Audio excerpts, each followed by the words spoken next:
أعوذ بالله من الشيطان الرجيم. بسم الله الرحمن الرحيم.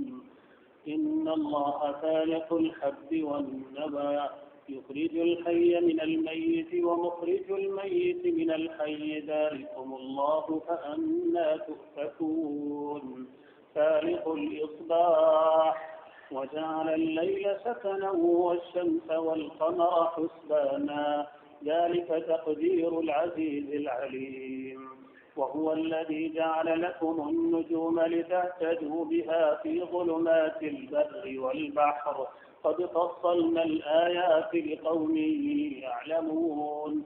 وهو الذي أنشأكم من نفس واحدة فمستقر ومستودع قد فصلنا الآيات لقوم يفقهون. وهو الذي أنزل من السماء ماء فأخرجنا به نبات كل شيء فأخرجنا منه خضرا نخرج منه حبا متراكبا ومن النخل من طلعها قنوان دانية وجنات من أعناب والزيتون والرمان مشتبها وغير متشابه انظروا إلى ثمره إذا أثمر وينعه إن في ذلكم لآيات لقوم يؤمنون. وجعلوا لله شركاء الجن وخلقهم وخرقوا له بنين وبنات بغير علم سبحانه وتعالى عما يصفون. بديع السماوات والأرض أنى يكون له ولد ولم تكن له صاحبة وخلق كل شيء وهو بكل شيء عليم. ذلكم الله ربكم لا إله إلا هو خالق كل شيء فاعبدوه وهو على كل شيء وكيل. لا تدركه الأبصار وهو يدرك الأبصار وهو اللطيف الخبير. قد جاءكم بصائر من ربكم فمن أبصر فلنفسه ومن عمل فعليها وما أنا عليكم بحفيظ. وكذلك نصرف الآيات وليقولوا درست ولنبينه لقوم يعلمون.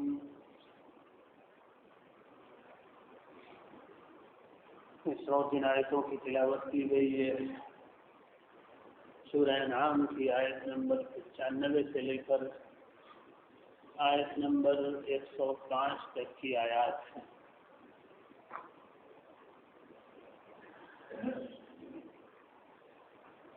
قرآن مجید میں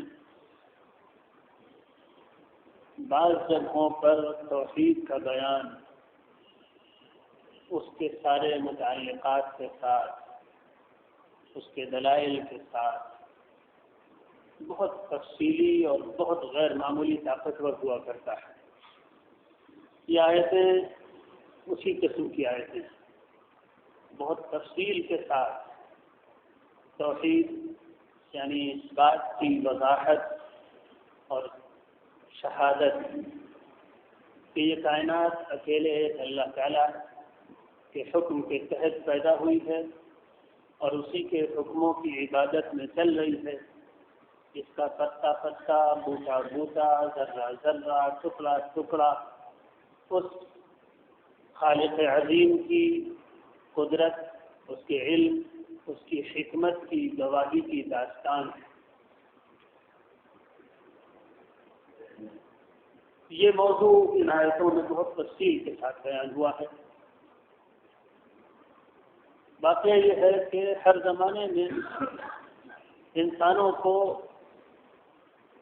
اس کی ضرورت ہوتی ہے کہ ان کو متوجہ کیا جائے کائنات میں پھیلی ہوئی اللہ تعالیٰ کی اس کتاب کی طرف جو صفحات پر اور کاغذ پر روشنائی سے نہیں لکھی گئی بلکہ اس پوری کائنات میں اللہ تعالیٰ کی وہ کتاب لکھی ہوئی. بلکہ اچھی بات یہ ہے کہ جو لوگ مسلمان اور مسلم بھی ہوتے ہیں اور جو لوگ ایک حد تک ایمان بھی رکھتے ہیں اللہ تعالیٰ کی قدرت اور اس کی توفیق پر، وہ بھی اس کے محتاج ہیں کہ قرآن کے ان کو بار بار یاد دلایا جائے ان کو قرآن کا یہ حصہ جو حیثیت ہونی چاہیے کائنات کے ایک ایک ذرے کو دیکھ کر اللہ تعالیٰ کی قدرت کی طرف متوجہ ہونے کی، جو دل کے اندر سے عبادت کا جذبہ پھوٹنا چاہیے، اس کائنات کے چھوٹے سے چھوٹے حصے پر بھی توجہ کر کے، وہ کیفیت بہت ہی کم پیدا ہوتی ہے اگر انسان غفلت کا عادی ہو جاتا ہے۔ اور پھر ایمان رکھنے والوں کے علاوہ جاہلیت کی جو دو قسمیں ہیں، ایک جاہلیت شرک والی جاہلیت، ان انسانوں کی جاہلیت ہے جنہوں نے اس کائنات کو سینکڑوں خداؤں کی کا جنگ کا میدان بنا دیا ہے۔ یہ اس نے پیدا کیا، یہ اس نے پیدا کیا، یہ اس نے کیا، یہ اس نے کیا، یہ کام فلاں کا ہے، یہ کام فلاں کا ہے۔ ان کے لیے بھی، اور وہ انسان جو دوسری جاہلیت میں مبتلا ہیں، جو اس کائنات کو اندھے بہرے نیچر کی پیداوار قرار دیتے ہیں۔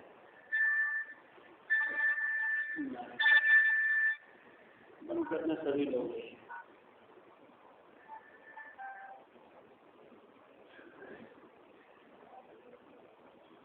ان دونوں گمراہیوں کے لیے بھی ان آیتوں میں بہت شفا کا سامان ہے۔ ان اللہ خالق الحب والنوى، اللہ ہی ہے جس کے حکم سے دانا اور گٹھلی پھوٹتی۔ بہت سادہ سا ایک عمل جو روزانہ ہزاروں اور لاکھوں جگہ پر ہو رہا ہوتا ہے اور انسان مستقل اس کو دیکھتا رہتا ہے اور توجہ بھی نہیں کرتا، اگر اس پہ غور کرے تو ہوتا یہ کیا ہے اور کیسی عظیم الشان قدرت اور کیسے عظیم الشان علم کا کارنامہ ہے یہ چیز کہ ایک بے جان دانے میں سے ایک جاندار درخت پھوٹتا ہے اور نکلتا ہے۔ دنیا میں لاکھوں جگہ یہ کام ہر وقت ہوتا رہتا ہے اور انسان اس کو ایک بالکل روٹین کا اور عادت کا ایک عام معاملہ سمجھ کر اس کو نظر انداز کر دیتا ہے، توجہ بھی نہیں کرتا کہ گیہوں کے ایک دانے میں سے ایک کوپل کا پھوٹنا کیسی زبردست قدرت کا کرشمہ ہے۔ ایک بے جان دانا جس میں ذرہ برابر حرکت نہیں، اس کو زمین کے نیچے دبا دیا گیا۔ اللہ تعالیٰ نے مٹی کے اندر یہ صلاحیت رکھی، اس کو جو موئسچر پہنچتا ہے اس موئسچر کے اندر یہ غذا رکھی، اس کو جو سورج کی کرنوں سے انرجی ملتی ہے ان کے اندر ایسی طاقت رکھی، اور کتنا بڑا پوری دنیا کا سسٹم انوالو ہوتا ہے تو ایک دانے میں سے کوپل پھوٹتی، یعنی ٹریلینز کلو گرام کا جو ایک سورج ہے اور جس میں نہ جانے انرجی کا کتنا خزانہ ہے، اس سے لے کر زمین کی مٹی اور سوئل کے چھوٹے چھوٹے ذرات تک کی دنیا اپنی ساری صلاحیتوں کے ساتھ، اپنی ساری طاقتوں کے ساتھ، اپنے پورے ڈائنامکس کے ساتھ، اپنی پوری حرکت کے ساتھ انوالو ہوتی ہے، تب جا کر ایک دانے میں سے کوپل نکلتی ہے۔ ایک آگے کی آیتوں میں اللہ تعالیٰ کی قدرت کے یہ سارے کرشمے گنا کر اور دکھا کر اور ان کی طرف توجہ دلا کر کہا گیا ہے کہ کیا سمجھتے ہو، کتنا بڑا، کیسی عظیم قدرت والا، کیسی زبردست طاقت والا، کیسے زبردست علم والا، کیسی زبردست حکمت والا، کیسی زبردست پلاننگ والا اللہ وہ رب ہے جس نے یہ پورا نظام بنایا ہے۔ یہ سب کچھ آیتیں اور یہ نشانیاں اللہ تعالیٰ کی گنائی جا رہی ہیں، یہ تو ابھی ایک آغاز ہے، اور سچی بات یہ ہے ایک ایک دانہ ایک پوری کائنات ہے۔ اس دنیا کا ایک ایک دانہ سورج اور چاند اور تارے سے لے کر گیہوں اور باجرے کے ایک دانے تک ہر چیز میں ایک پوری کائنات بسی ہوئی ہے، اس کا اپنا ایک سسٹم ہے، اس کی اپنی ایک دنیا ہے، اس کے اپنے عناصر، یہ سب کچھ ایک زبردست ہم آہنگی اور آپس کے تعاون اور آپس کی ایک جسے کہیں آپس کی ایک انڈرسٹینڈنگ کے ساتھ تعاون کرتے ہیں. ہر چیز کائنات کا ہر ذرہ دوسرے ذرے کے ساتھ کو اپڈیٹ کرتا ہے، تب ایک دانے میں سے کوپل اور ایک گٹھلی میں سے ڈنٹل نکلتا ہے. ان اللہ خالق الحب والنوا، اللہ ہی ہے جس نے ایک گٹھلی اور دانے کو پھوڑا.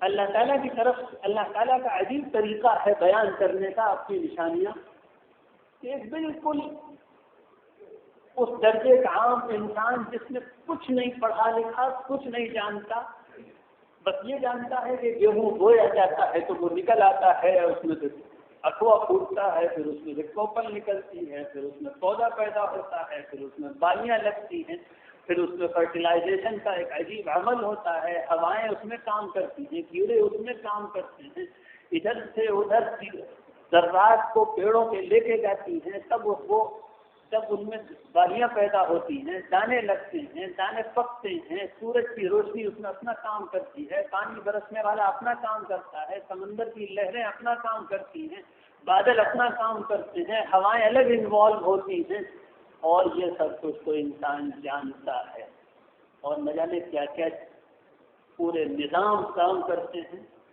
تو ایک دانہ پیدا ہوتا ہے. اور اس سب کو بیان کرتے ہوئے کہیں اللہ تعالیٰ کہتا ہے کہ یہی ہے اللہ کی قدرت، کہیں کہتا ہے یہ ہے اللہ کی قدرت کی کاریگری اور اس کی پلاننگ، کہیں کہتا ہے یہ ہے اللہ کی طاقت، کہیں کہتا ہے یہ ہے اللہ کا علم. غور کرتے رہا کرو کائنات پر، اس کے ذرے ذرے پر، اسی سے اللہ کی معرفت حاصل ہوتی ہے. عجیب آیتیں ہیں آج بصیرت بخشنے میں. اس کائنات میں جینے کا طریقہ خداوند قدوس کی قہاریت اور اس کی ربوبیت کی عظمت کے سامنے جھکنے کا جذبہ پیدا کرنے والی آیتیں. اور جب اس سب کو پڑھتا ہے انسان، اس کو غور کرتا ہے، تو ہزار مرتبہ لعنت بھیجتا ہے ان عقل کے اندھوں پر جن کو سائنس میں خدا کی ربوبیت کا یہ کارخانہ تو نظر آتا ہے، مگر اس رب تک پہنچنے کی کوئی راہ نظر نہیں ہے.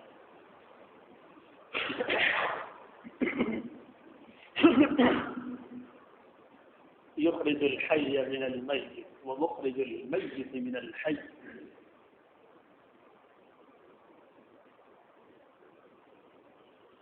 اللہ تعالیٰ مردے میں سے زندہ کو پیدا کر دیتا ہے، زندہ میں سے مردہ کو پیدا کر دیتا ہے. دانا پیدا ہوتا ہے ایک نمو پذیر بڑھوتری رکھنے والے پودے پر، زندہ پودے پر ایک دانا پیدا ہوتا ہے. وہ دانا سوکھ گیا، پک گیا، وہ مردہ ہو گیا. اس کو دوبارہ زمین میں دبا دیا گیا، اس میں سے پھر ایک زندہ پودا نکلا. یخرج الحی من المیت.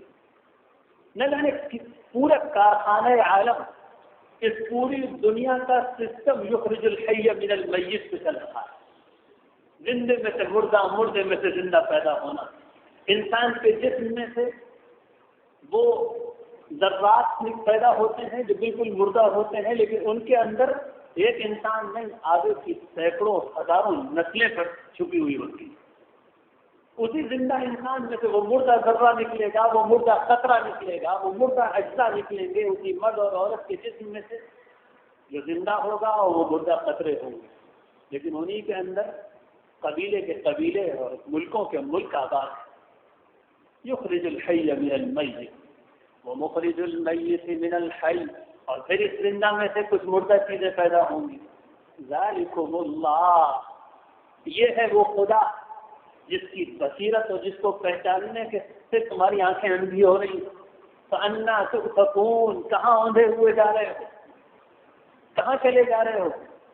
کوئی اندھے بہرے نیچر کو خدا مانے بیٹھا ہے، کوئی کسی وشنو اور شیو کو خدا مانے بیٹھا ہے، کوئی پتھر کو خدا مانے بیٹھا ہے، کوئی سورج کو خدا مانے بیٹھا ہے، جن کی حیثیت اس کائنات میں خدا کے صرف اوزار اور ہتھیاروں اور ذرات اور بے جان اور بے ارادہ مخلوقوں کے علاوہ کچھ نہیں. ذالکم اللہ فانا تؤفکون. خالق الاصباح، ایک نشانی دکھائی، دانے کو پھوٹنا، اس میں سے پودا نکلنا، اور پودے میں سے اللہ تعالیٰ کے حکم سے پھر فصل پیدا ہونا، پھر پھلوں سے لد جانا، پھر پھلوں کا پک جانا. ابھی آگے اس پر اور روشنی ڈالی جائے گی. خالق الاصباح، اب ایک اور دنیا دکھائی جا رہی ہے اللہ تعالیٰ کے نظام اور اس کی قدرت کی. رات کے اندھیرے سے صبح کی پو پھوٹتی ہے. کیا نظام ہے یہ پورا. ایک بدو، ایک قبائلی زمانے کا، پتھر کے زمانے کا انسان رات کے اندھیرے میں سے صبح کی پو پھوٹنے کا جب مشاہدہ کرتا ہے تو یہ چیز بھی اس کے لیے خداوند قدوس کی غیر معمولی قدرت کا ایک منظر ہوتی ہے. اور ایک وہ انسان جو اس پورے سولر سسٹم کو جانتا ہے، وہ جانتا ہے کہ صبح کیوں ہوتی ہے، شام کیوں ہوتی ہے، رات کیوں آتی ہے، رات کیوں رخصت ہوتی ہے، لائٹ کیسے ہوتی ہے، صبح صادق اور صبح کاذب کیسے ہوتی ہے، روشنی کا سفر کیسے طے ہوتا ہے، زمین کس طرح اپنے مدار پہ حرکت کرتی ہے. وہ جب یہ سب کچھ دیکھتا ہے تو بھی اس کے سامنے اللہ تعالیٰ کی قدرت اور اس کی کاریگری اور اس کی صناعی کی دنیا کا عجیب منظر ہوتا ہے. روزانہ کا یہ عمل کہ اندھیرا ہوتا ہے اور اس کے بعد صبح تک کی پو پھوٹتی ہے. کیا بتاتا ہے؟ اپنے آپ سب کچھ ہو گیا ہے. ایسی زبردست پروگرامنگ، ایسی زبردست منصوبہ بندی، ایسی ہر چیز کو اس کی جگہ پر فٹ کر دینا، ایسی ہر چیز کی اتنی ایکوریٹ رفتار طے کر دینا کہ 1000 سال پہلے بھی جتنے بج کر جتنے منٹ جتنے سیکنڈ پر جہاں صبح ہو رہی تھی آج بھی اسی طرح ہو رہی ہے. سورج اپنے وقت پر نکلے گا، اتنی ہی دوری پہ رہے گا، اتنی ہی انرجی خارج کرے گا. اور اس میں اگر سیکنڈ کے ایک فریکشن کا بھی آگے پیچھے ہو جائے تو کائنات نہ رہے. اگر ایک سیکنڈ کا ایک حصہ بھی اس کائنات کا کوئی حصہ آگے پیچھے ہو جائے، زمین حرکت میں ایک سیکنڈ آگے پیچھے ہو جائے تو اس کے ریپرکشنز ایسے ہوں گے، اس کی جو کشش ہے اور گریوٹی ہے اس پر ایسا اثر پڑے گا، اس کی رفتار پر ایسا اثر پڑے گا، اس کے مسار پر اور اس کے ڈائریکشن پر ایسا اثر پڑے گا کہ نہ جانے کس ستارے سے جا کر وہ ٹکرا جائے گی اور 2 ستاروں کی ٹکر سے یہ کائنات ختم ہو جائے گی. ایسا زبردست نظام بنایا صبح اور شام کا، سورج کے چلنے کا، خالق الاصباح. اور یہ سب کچھ کس لیے بنایا؟ وجعل الليل سكنا. اس سب کو انسانوں تمہارے لیے بے انتہا سازگار بنانے کے لیے سب کچھ بنایا ہے. اے انسانوں، اس اللہ تعالیٰ کی قدرت پر غور کرو. یہ اس لیے بنایا گیا کہ دن کی روشنی تم کو حرکت و عمل کا پیغام دے اور رات کے اندھیرے میں تمہارے لیے سکون کا سامان. اور اب جب انسان کے علم میں ترقی کی تو وہ نہ جانے اللہ تعالیٰ کی حکمت کے روزانہ نئے پہلوؤں پر مطلع ہوتا ہے، نئے پہلو اس کو معلوم ہوتے ہیں. اور اللہ تعالیٰ نے تو خود ہی کہا تھا سنریہم آیاتنا فی الآفاق وفی انفسہم حتی یتبین لہم انہ الحق. ہم اے لوگوں، تم قرآن کے بارے میں شبہ کرتے ہو، ہم اس کائنات میں پھیلی ہوئی اپنی نشانیاں، سورج اور چاند اور ستاروں اور ایسٹرونومی کی دنیا میں آباد اپنی نشانیوں کو دکھاتے رہیں گے. اور خود انسان کے اندر جو دنیا آباد ہے، انسان کے جسمانی نظام کے اندر ہماری قدرت کی جو نشانیاں ہیں، ہم ان کو دکھاتے رہیں گے. روزانہ کچھ نیا انکشاف ہوتا رہے گا، یہاں تک کہ کوئی شبہ اس میں نہیں رہ جائے گا کہ یہ کتاب اللہ ہی کی کتاب ہے. کہیں قرآن مجید نے یہ کہا وَلَتَعْلَمُنَّ نَبَأَهُ بَعْدَ حِينٍ. اس قرآن میں بہت سی ایسی چیزیں بیان کی گئی ہیں جو بعد میں تم پر کھلیں گی، جو بعد میں کھلیں گی. ابھی نہیں معلوم تمہیں کیا ہے اس کے اندر. اب انسان جب روزانہ علم میں ترقی کرتا ہے اور خاص طور پر یہ سائنٹیفک نالج کے ایکسپلوژن کا جو زمانہ آیا ہے، اس نے تو انسان کو خدا کی قدرت کے وہ منظر دکھائے ہیں، وہ سب کچھ بتا دیا ہے کہ اس کے بعد بھی اگر انسان اللہ تعالیٰ کی معرفت حاصل نہ کرے اس کی عظمت کا احساس اس کے رگ رگ میں، ریشے ریشے میں، روئے روئے میں پیوست نہ ہو جائے، اس کی عبادت اس کا مزاج اور اس کی روح کے اندر رچ بس نہ جائے، تو سچی بات ہے اس کو اس کے علاوہ اور کچھ نہیں کہا جا سکتا کہ اس نے اپنی قسمت خود توڑی ہوئی ہے۔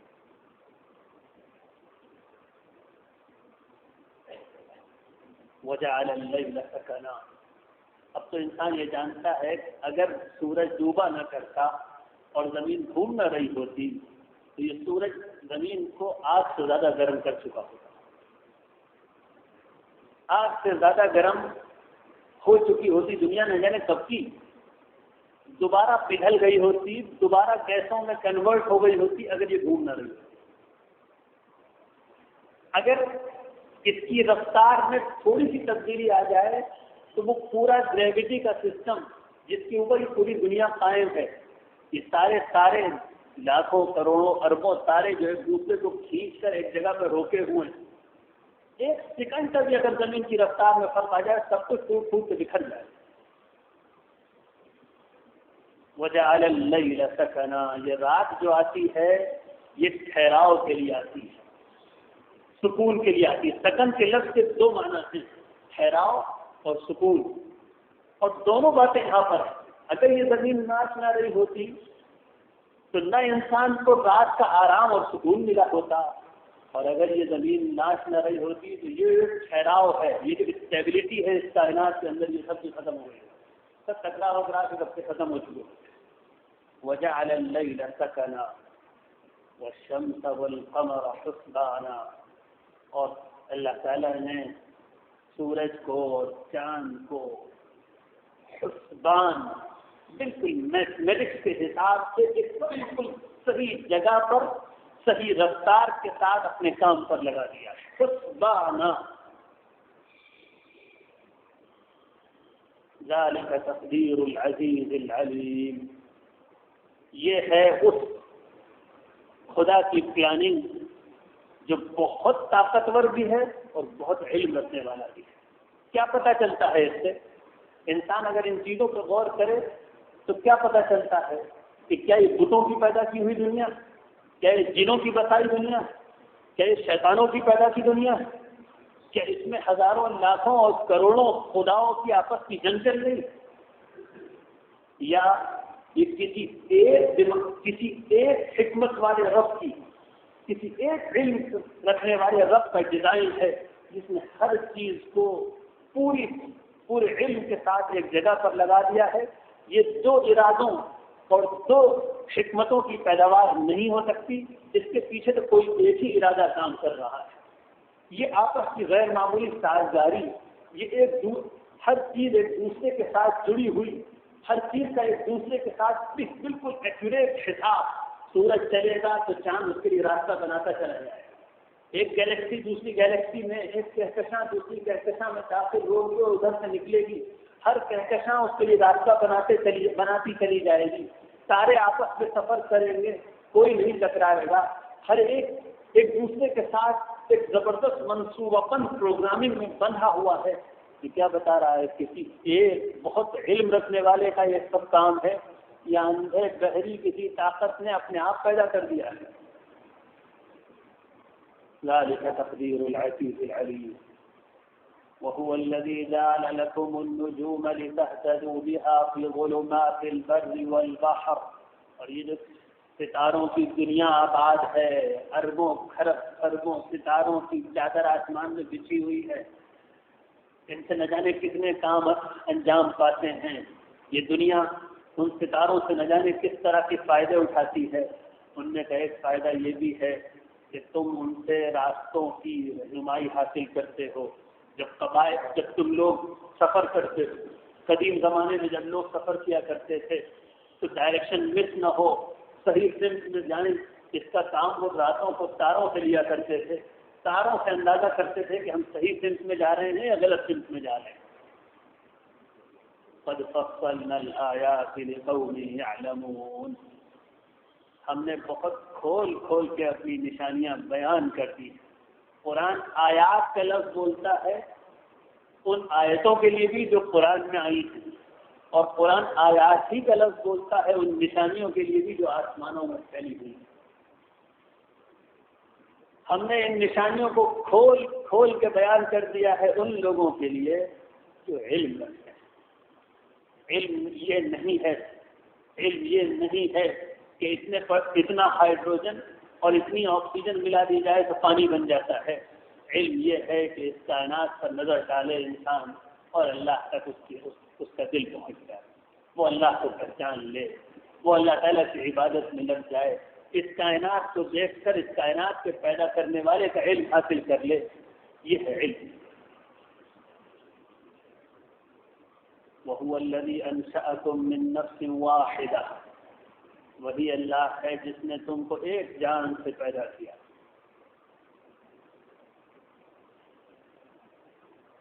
یہ سارے انسانوں کا اگر خدا اور پیدا کرنے والا الگ الگ ہوتا تو یہ کتنا ان میں سملیرٹی ہو سکتی تھی، کتنی یکسانیت ہو سکتی تھی۔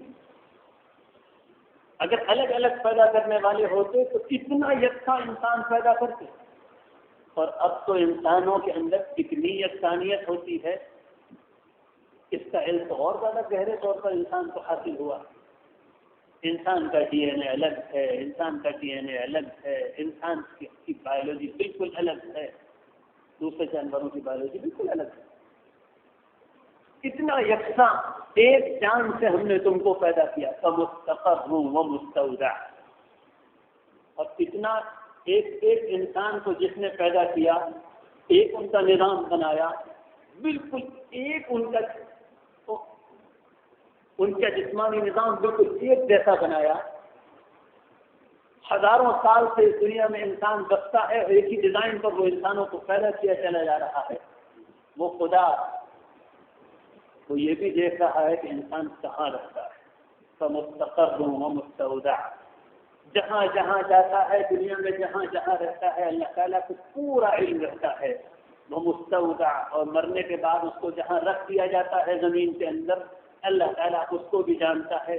نہیں کھوئے گا انسان زندگی کے عالم میں بھی اللہ تعالیٰ سے، اور اللہ تعالیٰ دیکھتا رہے گا مرنے کے بعد بھی، اور وقت آنے پر ایک ایک کو اٹھا کر کھڑا کر دے گا۔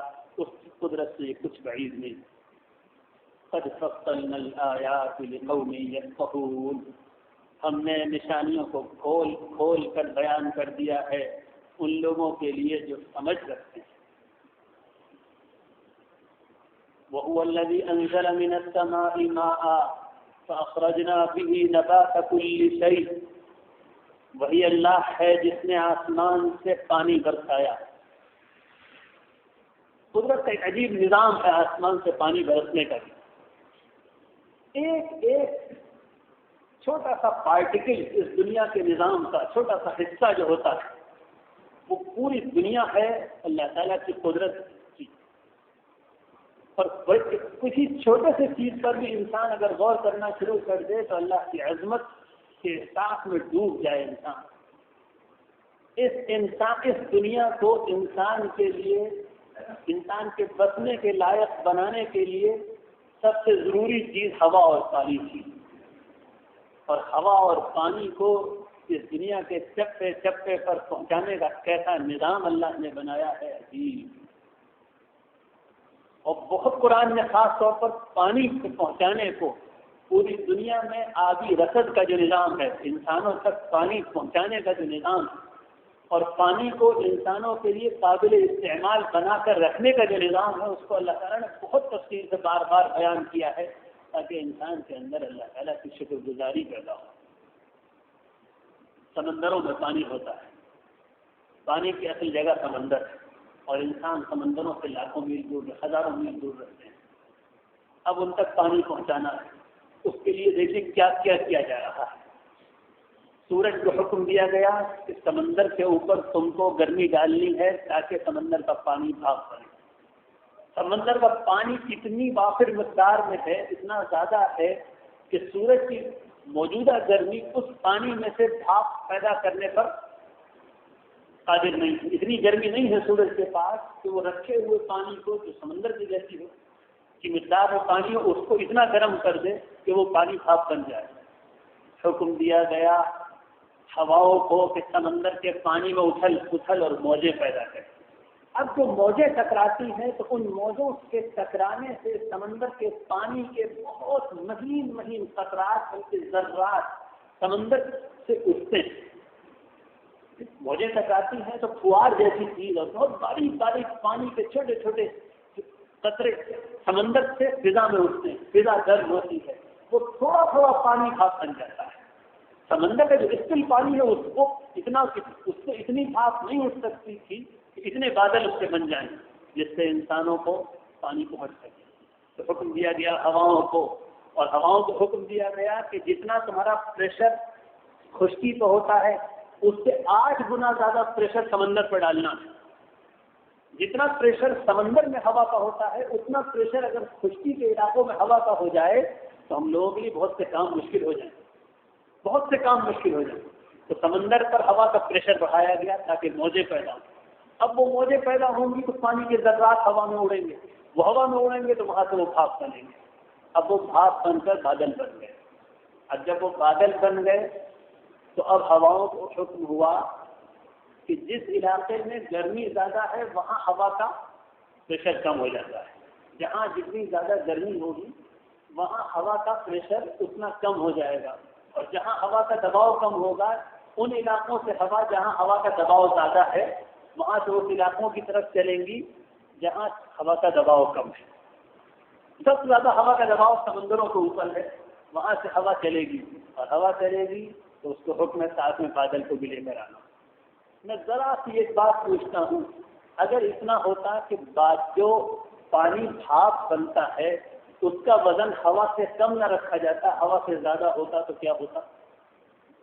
صرف ایک پورا کائنات کا نظام ایسا ہی ہوتا، اس میں سے ایک سسٹم یا ایک اصول اور ایک قانون یہ والا نہ ہوتا، بھاپ کا وزن ہوا سے زیادہ ہوتا۔ بھاپ صرف پورے کائنات میں جو کروڑوں قوانین کام کر رہے ہیں وہ سب اپنی جگہ ہوتے، صرف ایک کام یہ ہوتا کہ بھاپ کا وزن ہوا سے زیادہ ہوتا تو زمین پر پانی کا ایک قطرہ نہ ہوتا۔ صرف اتنی سی بات ہوتی کہ پانی بھاپ کرنے کے بعد ہوا سے ہلکا نہ ہوتا، ہوا سے ہلکا نہ ہوتا، بھاپ ہلکی نہ ہوتی تو اوپر نہ جاتی، اوپر نہ جاتی تو ہوا اس کو لے کر نہ آتے، سمندر کا پانی سمندر میں رہتا، خشکی میں کوئی پانی نہ ہوتا اور زمین پر انسان کی زندگی نہ ہوتی۔ اب جب وہ بادل آئے تو ان کو حکم دیا گیا کہ جہاں پر زیادہ پانی کی ضرورت ہے وہاں برس جانا۔ وہ آئے، ہوا کا پریشر کم ہوا، ہوا کا پریشر کم ہوا تو زمین کی طرف کو وہ اور آئے، اور وقت آنے پر وہ برس گئے۔ جب وہ برس گئے تو اب زمین کو حکم دیا گیا، زمین کو حکم دیا گیا کہ تم پوری سپاٹ مت ہو جانا، کہیں گڑھے ہیں کہیں نالے ہیں ان میں پانی رک جائے گا انسانوں کی ضرورتوں کے لیے۔ اور زمین کو یہ بھی حکم دیا گیا کہ چوس کر نیچے پہنچا دینا پانی۔ اب زمین نے وہی پانی جو سمندروں سے اس نے جو بارش کا تھا وہ چوس کے نیچے پہنچا دیا، انسان کو جب ضرورت ہو وہ تھوڑا کھودے اور نیچے سے نکالے۔ وَهُوَ الَّذِي أَنزَلَ مِنَ السَّمَاءِ مَاءً، وہی اللہ ہے جس نے تم کو سیراب کرنے کے لیے آسمانوں سے پانی برسایا۔ اب جتنی ضرورت تھا جب بارش ہو گئی تو ان بادلوں سے کہا گیا تم پہاڑوں کی چوٹیوں پر چلے جاؤ، وہاں بہت بڑے بڑے اسٹوریج ہم نے پانی کے قائم کیے ہوئے ہیں۔ اب یہ بادل پہاڑ کی چوٹیوں پہ گئے، وہاں ٹمپریچر اتنا کم رکھا گیا ہے کہ جب یہ بادل وہاں پہنچے تو وہاں جا کر یہ فریز ہو گئے اور گلیشیئر بن گئے، اور یہ پہاڑوں کی چوٹیوں پر برفوں کا سمندر، برف کا سمندر۔ جب تک سردی رہے گی پانی کی ضرورت کم رہے گی وہ نہیں پگھلیں گے۔ جب انسانی دنیا کو پانی کی ضرورت زیادہ ہوگی تو ان کو حکم ہوگا کہ سورج کی گرمی سے تم پگھلو، اور ان علاقوں میں جہاں پانی کی کمی ہو گئی ہے یہ پانی بہتا ہوا ندیوں کی شکل میں پہنچے گا، اور ندیوں کی شکل میں پھر پہنچے گا، پھر تم اس سے پانی لے لینا اور پھر تمہاری ضرورت پوری ہو جائے گی۔ اور سنیے صاحب، انسان ایسا عاجز مخلوق ہے کہ وہ اس پانی کو گندا کر دے۔ وہ جہاں بسے گا، جس دنیا میں بسے گا، جس زمین پہ بسے گا وہاں زبردست پلیوشن کرے گا۔ اسی پانی کو یہ بھی حکم ہے کہ انسان کی ساری گندگی کو لے جا کر سمندر میں پہنچا دے۔ انسان اتنی گندگی کرتا ہے کہ اگر سمندر میں ساری گندگی جیسے پہنچتی تھی اس گندگی کو صاف کرنے کا نظام نہ رکھا جاتا، سمندر میں اتنا نمک نہ رکھا جاتا سمندر کے پانی میں تو انسان اتنا پولوشن پھیلاتا ہے کہ اب تک دنیا کا پانی ناقابل استعمال ہو چکا ہوتا. سمندر میں اتنا نمک رکھ دیا گیا کہ انسان جو گندگیاں، جو زہریلے اثرات، جو جراثیم، جو کچھ بھی پہنچائے گا وہ سمندر میں جا کے سب صاف ہو جائے گا. کیا نظام ہے! وَهُوَ الَّذِي أَنزَلَ مِنَ السَّمَاءِ مَاءً. یہ سب کچھ اندھے بہرے نیچر نے پیدا کر دیا ہے، اپنے آپ ہو گیا ہے. اس میں کسی عقل اور سمجھ کا، کسی علم اور حکمت کا کوئی دخل نہیں ہے. جی بہت آپ کی عقل کو بہت سلام. واقعتاً آپ ثبوت دیتے ہیں کہ آپ ڈارون کی تھیوری کے مطابق ہی پیدا ہوئے ہیں.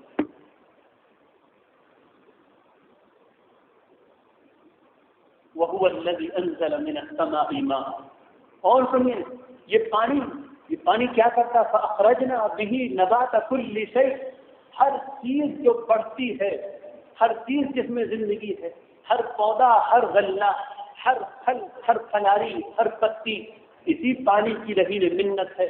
یہ خدا پانی پیدا کرتا ہے، اس سے زمین میں زندگی کے آثار نظر آتے ہیں اور اسی سے تمہارا کام چلتا ہے. فَأَخْرَجْنَا مِنْهُ خَضِرًا. انہی سے ہم سوکھے غلے بھی اسی پانی سے پیدا کرتے ہیں، اسی سے ہم سبزیاں بھی پیدا کرتے ہیں. فَنُخْرِجُ مِنْهُ حَبًّا مُتَرَاكِبًا. ہرے بھرے پودے، اسی سے سوکھے غلے سب ہم پیدا کر رہے ہیں. وَمِنَ النَّخْلِ مِنْ طَلْعِهَا قِنْوَانٌ دَانِيَةٌ. اور یہ عجیب نظام چل رہا ہے. ہم چاہتے تو سب کچھ اچانک پیدا کر دیتے. انسان صبح کو اٹھتا تو گھر میں غلے کا ڈھیر رکھا ہوا دکھتا، وہ اس کو کھا لیا کرتا. نہیں، ہم نے تو دنیا ایسی بنائی ہے کہ وہ بتدریج اس کے اندر تبدیلیاں آتی رہتی ہیں. ہر وقت ہماری قدرت کا ایک کارخانہ چلتا رہتا ہے اور یہ اسی لیے کیا ہے. ہماری قدرت سے یہ بھی بعید نہیں تھا کہ ہم سب کچھ تیار غلہ، تیار پھل، تیار سبزیاں انسانوں کو دے دیا کرتے. نہیں، ہم تو اپنی قدرت کی پورا منظر دکھانا چاہتے ہیں. غلہ کا دانہ زمین میں ڈالو، پانی دو، سورج نکلے، وہ انرجی پہنچائے، بارش ہو، کھیتی کرو، کوپل نکلے، دھیرے دھیرے بڑھے، ہرا بھرا لہلاتا کھیت بنے، بالیاں کوپلیں پھوٹیں، اس میں سے بالیاں نکلیں، بالیوں میں دانے جمیں، وہ دانے پکیں. یہ دھیرے دھیرے لمحہ لمحہ بدلتی کائنات، لمحہ لمحہ خدا کی قدرت کے زیر سایہ پلتی ہوئی کائنات. یہ سب کس لیے ہے؟ انظروا الى ثمره اذا اثمر وينعه. اس لیے ہے تاکہ جب پھل لگے تب اس کو دیکھ کر تم خدا کی قدرت کے گیت گاؤ، جب پھل پکیں تو اس کے احسان کے تلے جھک جاؤ. ان فی ذلکم لآیات لقوم یؤمنون. یہ ان میں بہت نشانیاں ہیں ان لوگوں کے لیے جو ایمان لانا چاہیں اپنے اللہ.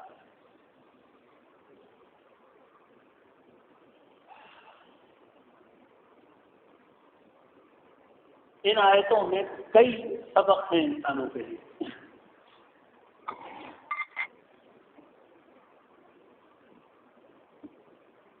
ان نشانیوں کو یاد دلا کر کئی باتیں کہی گئی ہیں. سب سے پہلی بات تو یہ کہی گئی، سب سے پہلی بات تو یہ معلوم ہوتی ہے کہ یہ جو کائنات بسی ہوئی نظر آ رہی ہے، یہ کائنات کسی اندھے بہرے اتفاق کے نتیجے میں اپنے آپ نہیں پیدا ہوتی. اس کا ذرہ ذرہ، چپا چپا، بوٹا بوٹا، ٹکڑا ٹکڑا، ہر چیز اپنے اندر سے ایک گواہی دے رہی ہے. اس کو پیدا کرنے والی ذات بڑی زبردست علم والی، زبردست قدرت والی، زبردست حکمت والی ذات، اور وہی اللہ ہے. دوسری بات اس سے معلوم ہوتی ہے کہ یہ کائنات جتنی آپس میں سازگار، اس میں زبردست تباہ کن طاقتیں موجود ہیں، لیکن آپس میں جس سازگاری کے ساتھ ایک دوسرے کے کو پورا اسپیس دیتے ہوئے اور اس کو کام کرنے کا پورا موقع دیتے ہوئے جتنا باہم تعاون کے ساتھ چل رہی ہے، سورج، چاند، گرمی، ٹھنڈک، زمین، آسمان، پانی، آگ، ہوائیں، ستارے، یہ سب کچھ پورا نظام اور پورے سارے قوانین ایک دوسرے کو ساتھ لے کر چل رہے ہیں. یہ اس بات کی دلیل ہے کہ الگ الگ بیٹھے ہوئے کچھ سائنسسٹوں کی ایجاد نہیں ہے، الگ الگ بتوں اور الگ الگ خداؤں کی پیداوار نہیں ہے، بلکہ یہ کسی ایک مالک اور خلاق علیم کی پیدا کی ہوئی۔ تیسری بات اس سے یہ معلوم ہوتی ہے کہ یہ جو چل رہی ہے اس میں بہت سے حکمراں نہیں ہیں، ابھی بھی اس کو چلانے والی ایک ہی ذات ہے۔ الگ الگ اگر چلانے والے ہوتے تو یہ اس طرح نہیں چل سکتی تھی، یہ ذات ختم ہو چکی ہے۔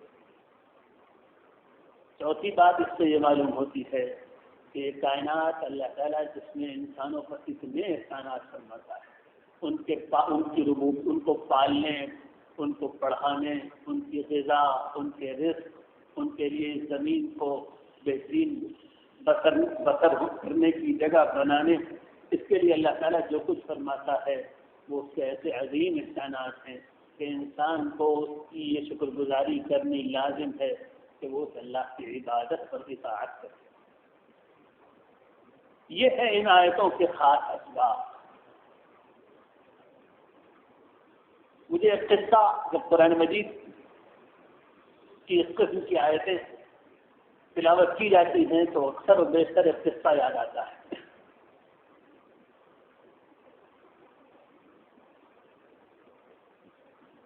حیرت ہوتی ہے ان لوگوں پر، ان سائنسدانوں پر اور سائنس پڑھنے والے ان عام انسانوں پر بھی جو اس کائنات کے رگ کی رگ رگ کے اندر اتر کر اس کے نظام کو جاننے کی کوششیں کرتے ہیں، اور اللہ تعالیٰ ان کے اوپر بہت کچھ کھول بھی دیتا ہے۔ لیکن اس سب کے باوجود اس میں جو سب سے نمایاں سبق ہے اللہ تعالیٰ کی عظمت کا سبق، وہ اس سے اندھے گہرے بن جاتے ہیں۔ کیسے محروم ہیں وہ لوگ، کیسے بد نصیب ہیں وہ لوگ۔ وہ یہ جانتے ہیں کہ سورج سال میں کتنا سفر کرتا ہے، زمین کس رفتار سے چل رہی ہے، مریخ زمین سے کتنی دوری پر ہے، سورج 24 گھنٹے میں زمین سورج کا کتنا چکر کاٹ لیا کرتی ہے، بارش کیوں ہوتی ہے، سب کچھ جانتے ہیں، مگر یہ نہیں جانتے، ان کی آنکھیں وہاں تک نہیں پہنچتی کہ وہ خدا کی عظمت کو بھی پہچان سکیں۔ عجیب حال ہے انسان کا کہ اس کو ہر وقت اپنی عظمت اور اپنی بڑائی کی بڑی فکر ہے۔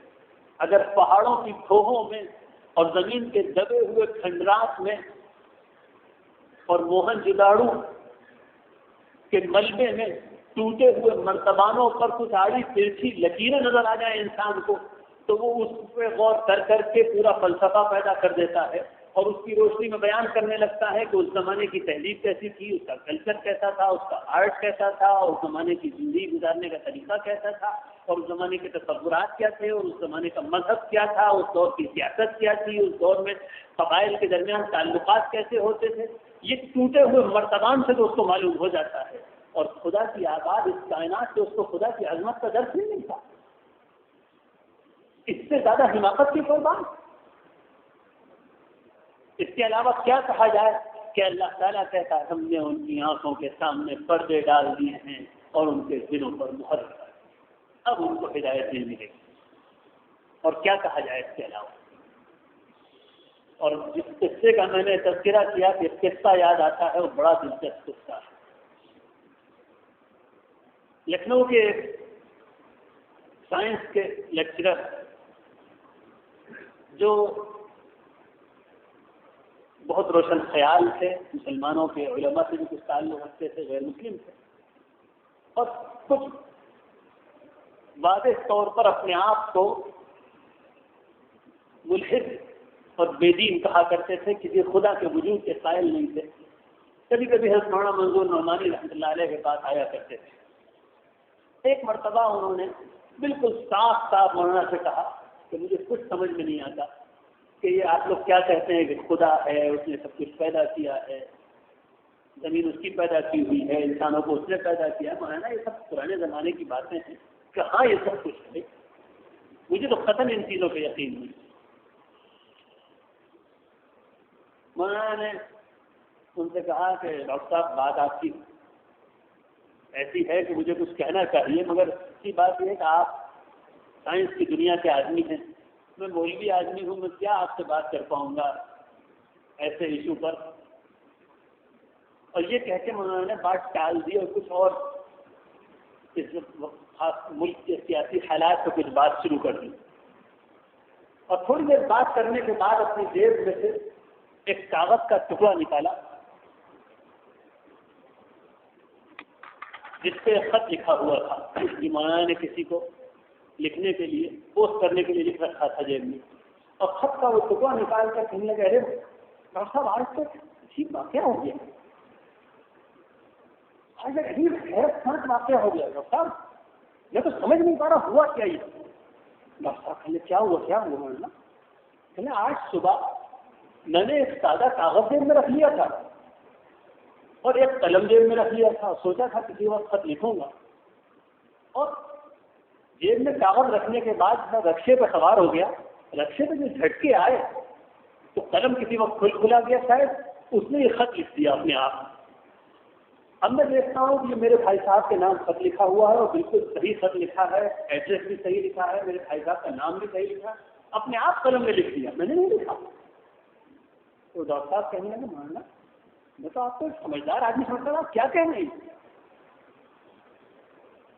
اور مولانا پھر اپنی وہی بات دہرائے گئے، آج عجیب بات کیا ہو گیا تھا، یہ میں نے کاغذ رکھا تھا اور قلم کھل گیا، اس نے پورا خط لکھ لیا اور اس میں دیکھیے یہ لکھا ہوا ہے کہ میں فلاں دن لکھنؤ سے نکلوں گا اور فلاں ٹرین سے سفر کروں گا اور میرا ٹکٹ بن چکا ہے اور میں سہارنپور فلاں دن اتروں گا اور فلاں وقت فلاں جگہ جاؤں گا. سب باتیں اس کو لکھ دی بالکل صحیح. اور ڈاکٹر صاحب بار بار یہی کہہ رہے ہیں مولانا آپ کیا کہہ رہے ہیں؟ مولانا نے کہا کہ آپ کو اتنی سی بات میں بڑا تعجب ہے اور آپ کسی طرح اس کو تسلیم کرنے کے لیے تیار نہیں کہ ایک کاغذ پر ایک قلم بغیر کسی انسان کے ہاتھ کے خط لکھ دے، اور آپ دن رات یہ کہتے جاتے ہیں کہ پوری دنیا اپنے حیرت انگیز نظام کے ساتھ، اس سورج اور چاند کے نظام کے ساتھ، 24 گھنٹے کے اس نظام کے ساتھ اپنے آپ پیدا ہو گئی. آپ روز کہتے ہیں، روز بیان کرتے رہتے ہیں، اس میں آپ کو کسی سائنٹیفک ذہنیت کی مخالفت نظر نہیں آ رہی. اور پھر مولانا نے کہا اگر آپ کا یہی سائنس ہے تو معاف کیجیے گا، میں اس کو نری بیوقوفی کی بات سمجھتا ہوں. تو ڈاکٹر صاحب کہہ کر گئے کہ مولانا آپ نے مجھے آج اکثر غور کرنے پر مجبور کر دیا. اور کچھ دنوں میں وہ صاحب اسلام لے آئے اور انہوں نے باقاعدہ ایک اسلامی زندگی گزاری اور لکھنؤ میں ایش باغ کے قبرستان میں دفن. یہ واقعہ مجھے اکثر قرآن کی ان آیتوں کی تلاوت کے وقت یاد آتا ہے کہ خدا کے وجود کا انکار یہ پہلے کبھی اگر ہو بھی سکتا تھا تو کم سے کم سائنٹیفک ایج میں تو ہرگز نہیں ہونا چاہیے. دوسری جو چیز آج میں جب درس کے لیے ان آیتوں کی تلاوت کر رہا تھا تو بہت شدت کے ساتھ دل پر ایک اور تقاضا پیدا ہو رہا تھا. قرآن نے جس تفصیل کے ساتھ اسلام اور خدا اور دین کی حقانیت کے یہ ثبوت دیے ہیں، معلوم وہ کیا دور تھا. اسی صورت میں اس زمانے کے حالات بھی بیان کیے گئے اور وہ آیت گزر چکی ہے. اس زمانے کے یہ حال بیان کیا ہے اس صورت میں وَإِذَا رَأَيْتَ الَّذِينَ يَخُوضُونَ فِي آيَاتِنَا فَأَعْرِضْ عَنْهُمْ حَتَّى يَخُوضُوا فِي حَدِيثٍ غَيْرِهِ. اے محمد جب تم ایسے لوگوں سے تمہارا پالا پڑے جو ہمارے دین کا اور ہماری آیتوں اور قرآن کا مذاق اڑا رہے ہوں فَأَعْرِضْ عَنْهُمْ تو ان سے مکمل اعراض کرنا اور منہ پھیر لینا، ان کے ساتھ الجھنا مت. حتی یخوضوا فی حدیث غیرہ. اور اس کے بعد قرآن نے کہا کہ ان مذاق اڑانے والوں اور توہین کرنے والوں اور ٹھٹھا اڑانے والوں سے اعراض کرو، ان کو بالکل توجہ مت دو، ان کے ساتھ قطعاً مت الجھو. اور اس کے بعد یہ آیتیں نازل ہوتی ہیں کہ یہ ہے احکام کرنے کا. خداوند قدوس کی آیتیں، اس کے دین کے دلائل، اس کے دین کی دعوت، یہ ہے کرنے کا کام. اس میں مشغول ہو. لوگوں کے اعتراضات اور ٹھٹھے اور مذاق میں الجھنا یہ کبھی بھی مسلمانوں کی شان اور ایمان والوں کی شان نہیں ہو سکتی. قرآن نے ایسے دور اور ایسے حالات میں جو حکمت سکھائی، معاف کیجیے گا وہ اس سے بالکل الٹی ہے جو مسلمانوں کا اس وقت کا طرز عمل ہے. رسول اللہ صلی اللہ علیہ وسلم کے زمانے میں اسلام پر اعتراض، اسلام کا ٹھٹھا، رسول اللہ صلی اللہ علیہ وسلم پر گھناؤنے الزامات، رسول اللہ صلی اللہ علیہ وسلم پر کی بے عزتی، یہاں تک کہ آپ کی حرم پاک ام المؤمنین حضرت عائشہ رضی اللہ عنہا پر گھناؤنے الزامات، یہ سب کچھ کبھی کبھی کا واقعہ نہیں، مسلسل سیرت کا مسلسل، سیرت میں کے دوران مسلسل پے بپے ہونے والے واقعات، مستقل یہ سب کچھ ہوتا رہتا ہے۔ ایک مثال نہیں ملے گی کہ رسول اللہ صلی اللہ علیہ وسلم نے مسلمانوں سے کہا ہوگا چکا جام کرو اور روڈ پر مظاہرہ کرو اور تم بھی مذمتی قراردادیں پاس کرو اور تمہارے ممبروں پر اس کے متعلق تقریریں ہونی چاہیے، ایک مثال نہیں ملے گی۔ اس طریقے سے اگر الجھا کرتے رسول اللہ صلی اللہ علیہ وسلم تو ایک دن اسلام کے لیے فتح نہ ہوتا۔ رسول اللہ صلی اللہ علیہ وسلم کو کچھ اور ہی حکم دیا گیا ہے۔ قرآن نے صاف کہہ دیا تھا اس دور کے بارے میں، وَلَتَسْمَعُنَّ مِنَ الَّذِينَ أُوتُوا الْكِتَابَ مِنْ قَبْلِكُمْ وَمِنَ الَّذِينَ أَشْرَكُوا أَذًى كَثِيرًا۔ اے مسلمانوں، تم اہل کتاب یہودیوں اور عیسائیوں سے اور مشرکین اور کفار سے مستقل سخت دل دکھانے والی باتیں سنو گے۔ تمہیں کیا کرنا ہے؟ آگ لگانی، مظاہرہ کرنا، ادھم پوج مٹانی۔ وَإِن تَصْبِرُوا وَتَتَّقُوا فَإِنَّ ذَلِكَ مِنْ عَزْمِ الْأُمُورِ۔ اگر تم صبر کرو اور تقویٰ اختیار کرو، تمہاری زندگی دنیا کی قوموں کی زندگی سے بالکل الگ ہوگی۔ تقوی والی زندگی اختیار کرو۔ تمہیں اس دور میں کرنا کیا ہے؟ صبر کے ساتھ تقوی والی زندگی پر اور زیادہ محنت کرنی ہے۔ تو کیا ہے یہ صبر؟ یہ نہیں کہا کہ مجبورانہ صبر کر لیا کرو، چھپ چھپ کے اور دب کے بیٹھ جایا کرو، یہی تمہارے لیے کرنے کا کام ہے۔ نہ، فَإِنَّ ذَلِكَ مِنْ عَزْمِ الْأُمُورِ، یہ ہے ہمت اور مضبوطی اور شدت کی بات۔ صبر کو قرآن نے یہ نہیں کہا کہ یہ دبو پنے کا فیصلہ، مجبورانہ صبر اسلام سکھاتا ہی نہیں۔ آخری درجے کے کمزور حالات میں بھی اسلام نے جو صبر سکھایا ہے وہ حکمت اور دانش اور ہمت والا صبر۔ فَإِنَّ ذَلِكَ مِنْ عَزْمِ الْأُمُورِ، جب دل آزاری کی باتیں ہوں، جب ٹھٹھا اڑایا جائے، جب مذاق اڑایا جائے، جب دل دکھایا جائے، تو اے محمد اور اے محمد پر ایمان رکھنے والوں، تم صبر کر کے ایجنڈے کو پلٹ دو، اس میں مت الجھو، اس لیے کہ کفار تو چاہتے ہی ہیں کہ مناظرے چھڑ جائیں، لڑائی جھگڑا شروع ہو جائے، بحثیں شروع ہو جائیں اور اسلام کی دعوت کے سامنے نفرت کے پردے ڈالتے ہیں۔ یہ اس زمانے سے لے کر آج تک کے انسانوں اور جنوں کے شیاطین کی مشترکہ اور ہر زمانے کی ایک ہی چال رہی۔ کاش کوئی مسلمانوں کو یہ سبق دینے والا ہوتا۔ کیا ہو گیا، میں تو حیران ہوں گزشتہ دنوں۔ افسوسناک صورتحال یہ ہے کہ وہ علماء جن کے سامنے کتاب اللہ کا یہ سبق اور سیرت نبوی کا یہ سبق کھلی کتاب ہے، ان کی طرف سے بھی واضح طور پر یہ موقف سامنے نہیں آ رہا ہے۔ رسول اللہ صلی اللہ علیہ وسلم کے زمانے میں سن 5 ہجری کے آس پاس کا ایک زمانہ آیا تھا، غزوہ احزاب۔ اس زمانے میں سب سے زیادہ نازک زمانہ اور منافقوں اور یہودیوں کی سازشوں کے پیٹ پر ہونے کا زمانہ نہیں، اس سے زیادہ نازک زمانہ حضور کے زمانے میں کبھی نہیں آیا۔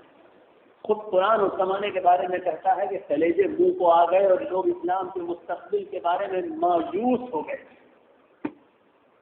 صحابہ کرام کے بارے میں قرآن نے کہا ہے تم مایوس ہو گئے۔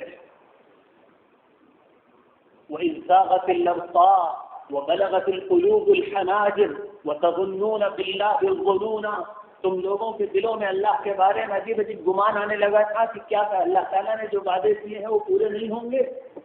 کتنی مایوسیاں کھانے لگی تھی۔ اسی دور میں رسول اللہ صلی اللہ علیہ وسلم پر بڑے گھنونے الزامات لگائے گئے، بہت گھنونے۔ قرآن نے معلوم کیا کہا اس زمانے میں؟ سورہ احزاب کوئی پڑھے جا کر؟ سورہ احزاب میں کہا گیا سنت اللہ فی الذین خلوا من قبل، اے محمد پچھلے نبیوں کے اوپر بھی ایسے ہی الزامات لگائے گئے۔ یہ سلسلہ چلا آیا ہے۔ اور کیا کہا مسلمانوں سے کہ تم کو کیا کرنا ہے ایسے دور میں جب اسلام پر بڑے اعتراضات اور رسول اللہ پر بڑے الزامات لگ رہے ہیں، تمہیں کیا کرنا ہے؟ یا ایھا الذین آمنوا اذکروا اللہ ذکرا کثیرا وسبحوہ بکرۃ واصیلا، اے مسلمانوں تم اللہ کا خوب ذکر کیا کرو اور صبح شام کی تسبیح کو اور ذکر کو لازم پکڑ لو. ٹھیک ہے، اسلام پر اعتراضات کے جواب میں ہم سے کہا جا رہا ہے آپ ذکر کیجیے اور مسجد میں بیٹھ کر تسبیحیں پڑھیے. ہمیں چوڑیاں پہنائی جا رہی ہیں، ہمیں بزدل بنایا جا رہا ہے. ہمت ہو کسی کی کہہ پڑا ان کے بارے میں. یا ایھا الذین آمنوا اذکروا اللہ ذکرا کثیرا وسبحوہ بکرۃ واصیلا. کیوں؟ اس روحانی زندگی اور اللہ سے تعلق کے نتیجے میں هو الذي يصلي عليكم وملائكته ليخرجكم من الظلمات إلى النور وكان بالمؤمنين رحيما. اللہ تعالیٰ اور اس کے فرشتے آسمان سے رحمتیں اتارتے ہیں اور فرشتے برکتیں لے کر آتے ہیں، اور ایک خاص قسم کی رحمت اللہ تعالیٰ کی طرف سے تم پر اترے گی اگر تم نے ایسے دور میں اللہ تعالیٰ سے تعلق کو اور مضبوط کر لیا اور ذکر و مناجات اور دعا کے معمول میں پابندی اختیار کی. تو کیا ہوگا؟ لِيُخْرِجَكُم مِّنَ الظُّلُمَاتِ إِلَى النُّورِ. تو ان اندھیرے حالات میں سے، ان سیاہ حالات میں سے اللہ تعالیٰ نور اور روشنی کے حالات کی طرف تم کو نکال کر لے جائے گا. یہ حکم دیا گیا اس زمانے میں.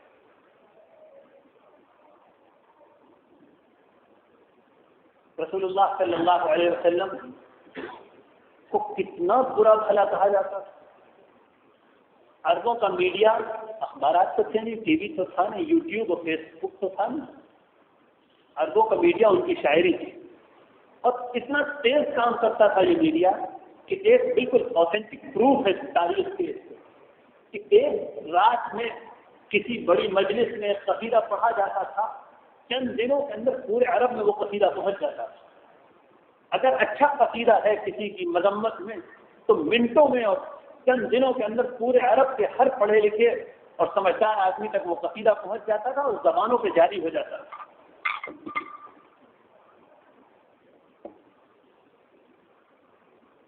عرب شاعر رسول اللہ صلی اللہ علیہ وسلم کی خوب مذمت بیان کیا کرتے تھے، خوب برائیاں کیا کرتے تھے، اور اسی سے اپنا دل اچھا کر لیا کرتے تھے.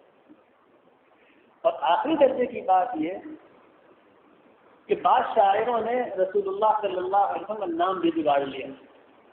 محمد کے بجائے وہ رسول اللہ صلی اللہ علیہ وسلم کو مزمم کہا کرتے تھے.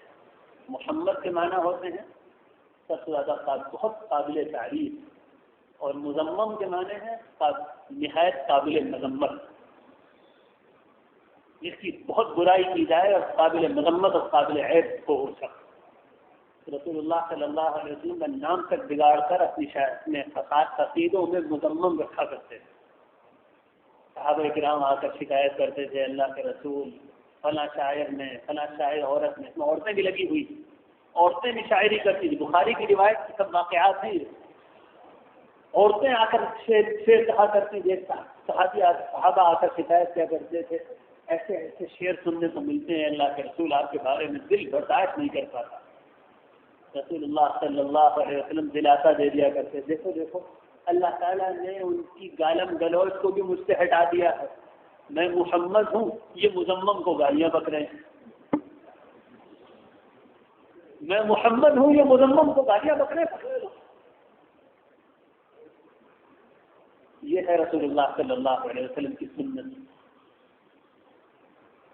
کیوں سمجھ میں نہیں آتا مسلمانوں کہ جتنا زیادہ احتجاج ہوتا ہے، جتنا زیادہ ہم مذمت کرتے ہیں، چاہے بہت شریفانہ مذمت اخبار کے مضمون کے ذریعے، جتنا زیادہ ہم مذمت کرتے ہیں اتنا زیادہ ان چیزوں کی طرف دنیا کا اٹینشن ڈائیورٹ ہو. اگر مسلمان قرآن کے حکم کے مطابق وہ پالیسی اپنانے جو قرآن نے کہا اعرض عنہم، وہ موڑ لے، دیکھا ہی نہیں، بالکل خاموشی اختیار کر لو، تو آپ بتائیے جو فلم آئی ہے، جو کارٹون آیا، اس کو کتنے لوگ دیکھتے ہیں؟ رسول اللہ صلی اللہ علیہ وسلم کو برا بھلا کہنے والی جو فلم آئی، اس کے ٹریلرز کو ہے، اس کے تھوڑے بہت جو کچھ بھی تھوڑا بہت یوٹیوب وغیرہ پہ پڑا ہوا ہے، تو کتنے لوگ دیکھتے ہیں؟ یوٹیوب کی اکثر کلکس عام طور پر ہزاروں میں رہتی ہیں، 5,000 7,000 9,000 10,000 بس یہاں مقبول جو کلکس ہوتی ہیں، جو مقبول بہت پاپولر قسم کی چیزیں یوٹیوب پر پڑی ہوتی ہیں وہ 10,000 آدمی دیکھتے ہیں، 20,000 آدمی دیکھ لیتے ہیں۔ تو یہ فلم دنیا میں کتنے لوگ دیکھتے ہیں؟ 10-20,000، اور مسلمانوں نے ہنگامہ کر کے اس کو دیکھنے والوں کی تعداد 15 ملین سے زیادہ کر دی ہے۔ تو ہم رسول اللہ صلی اللہ علیہ وسلم کا مذاق اڑوانے والے اور ان کی مذاق والی چیز کو اور زیادہ پھیلانے والے بنے کہ نہیں بنے؟ سچی بات یہ ہے، اس کی اپنی، جس نے یہ سب کچھ حرکت کی، اس کی اپنی کیپیسٹی تو چند ہزار لوگوں کو دکھانے کی تھی، ہم نے اپنا بدن اس کے ساتھ ڈال کر اس کو لاکھوں کروڑوں کو دکھلا دیا۔ جو ہمارا زیادہ ہے اس کو زیادہ ہے، کیوں مسلمانوں کی سمجھ میں نہیں آتا؟ اور افسوس اس سے زیادہ افسوس کی بات یہ ہے کہ یہ سب کچھ جو احتجاج ہو رہا ہے، سچی بات یہ صاف نظر آ رہا ہے پوری دنیا میں، یہ سب کچھ اکثر و بیشتر مسلمانوں کے سیاسی گروپوں کی اپنی سیاسی مصلحتوں اور مفادات کے لیے ہو رہا ہے۔ لوگوں نے رسول اللہ صلی اللہ علیہ وسلم کے نام کو بھی اپنے مفادات کو حاصل کرنے کا ایک ذریعہ بنا رکھا ہے۔ ہماری قوم اتنی بے غیرت ہو چکی ہے، ایک سیاسی پارٹی دوسری سیاسی پارٹی کو اور حکومت کو نیچا دکھانے اور اس کے اوپر پریشر بنانے کے لیے سب کچھ ہنگامے کر رہی ہے، اور اپنی ہی پولیس کے ہاتھوں پٹ رہی ہے۔ دسیوں مسلمان قتل ہو چکے ہیں، لاکھوں کروڑوں کی املاک ضائع ہو چکی ہیں۔ یہ رسول اللہ صلی اللہ علیہ وسلم کے نام سے ہو رہا ہے۔ اور اس سے بھی زیادہ افسوس کی بات یہ ہے کہ صحیح شرعی رہنمائی جو علماء کا فرض تھا، اور ان کو آگے آ کر اس سلسلے میں صاف کہنا چاہیے تھا کہ قرآن کا حکم، یہ سب کچھ جو کچھ ہو رہا ہے بالکل قرآن کے خلاف ہو رہا ہے۔ قرآن کا قطعاً ثواب کا کوئی کام نہیں بلکہ گناہ کا کام ہے۔ جو لوگ اس وقت اس کی مذمت میں، اس کے خلاف احتجاج میں، چاہے وہ پرامن احتجاج کرنا چاہیں، قطعاً قرآن کے خلاف اور گناہ کا کام کر رہے ہیں۔ کھل کر یہ بات آنی چاہیے تھی، کھل کر یہ بات نہیں۔ کن کن چیزوں پر افسوس کیا جائے اور اپنے قوم کی کن کن باتوں پر ماتم کیا جائے۔ یا لیت قومی یعلمون، کاش اللہ میری قوم کو عقل دے۔ یہ آیتیں اللہ تعالیٰ کی، اللہ کے دین کی یہ دعوت اس وضاحت کے ساتھ جس دور میں دی گئی، چند آیتوں پہلے اسی دور کے بارے میں یہ بھی کہا گیا تھا کہ جو لوگ تمہارا مذاق اڑائیں اور ہماری کتاب اور ہماری آیتوں کا اور ہمارے دین کا مذاق اڑائیں، تم ان سے منہ موڑ لیا کرو اور ان سے پورا مکمل طور پر اس کو اگنور کر دیا کرو۔ بڑی حکمت کا سبق ہے ان آیتوں میں۔ اللہ تعالیٰ ہم سب کو قرآن سے اس کی صحیح حکمت کو حاصل کرنے کی توفیق عطا فرمائے۔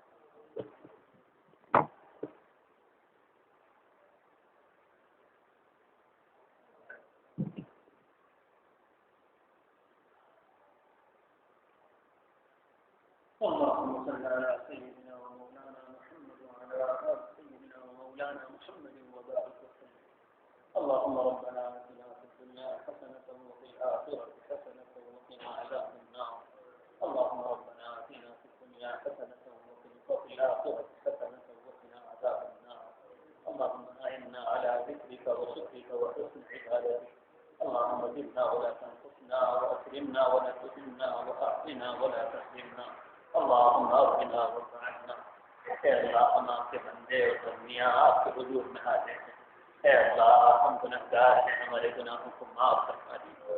اے اللہ ہم گنہگار ہیں، ہمارے گناہوں کو معاف فرما دیجیے۔ اے اللہ ہمیں اپنے دین پر چلنے والا بنا دیجیے، ہم کو حکمت اور علم عطا فرما دیجیے۔ اے اللہ ہمیں زمانے میں گزر کا طریقہ سکھا دیجیے۔ اے اللہ ہماری مشکلات آسان فرما دیجیے۔ اے اللہ دنیا کی ضرورتیں پوری فرما دیجیے۔ ربنا علیک توکلنا وإلیک انبنا وإلیک المصیر۔ وصلی اللہ وسلم علی سیدنا